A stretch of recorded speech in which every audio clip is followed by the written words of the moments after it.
যদি আগুন লেগে ধ্বংস হয় পৃথিবীর সব বইয়ের দোকান, বিশ্ব থেকে হারাবে না পবিত্র কোরআন, বিশ্ব থেকে হারাবে না পবিত্র কোরআন। সুবহানাল্লাহ বলতেন না? কি করে পড়বে কোরআন আগুনের তেজ, আছে বিশ্ব জুড়ে লক্ষ লক্ষ কোরআনের হাফেজ, তারা সাজাইবে আসমানি গ্রন্থ, বাঁচাইব ইসলামের মান, বিশ্ব থেকে হারাবে না পবিত্র কোরআন, বিশ্ব থেকে হারাবে না পবিত্র কোরআন। যদি আগুন লেগে ধ্বংস হয় পৃথিবীর সব বইয়ের দোকান, বিশ্ব থেকে হারাবে না পবিত্র কোরআন, বিশ্ব থেকে হারাবে না পবিত্র কোরআন।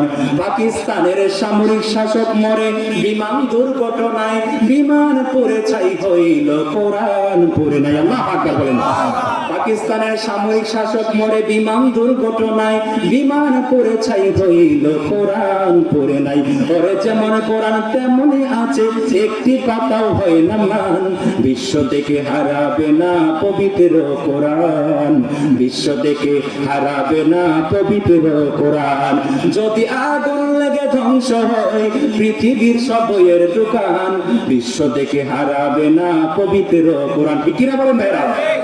কোরআন এমন একটা গ্রন্থ, কিয়ামত পর্যন্ত কোনো পরিবর্তন হবে না। ঠিক কিনা বলেন?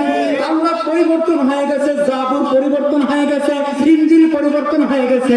আমার আল্লাহ তাআলা শ্রেষ্ঠ নবীর প্রতি শ্রেষ্ঠ মুজিজা কোরআন নাযিল করেছেন। কিয়ামত পর্যন্ত একটা আয়াত তো দূরের কথা, একটা অক্ষর তো দূরের কথা, একটা জের জবর পরিবর্তন হবে না। বলেন সুবহানাল্লাহ।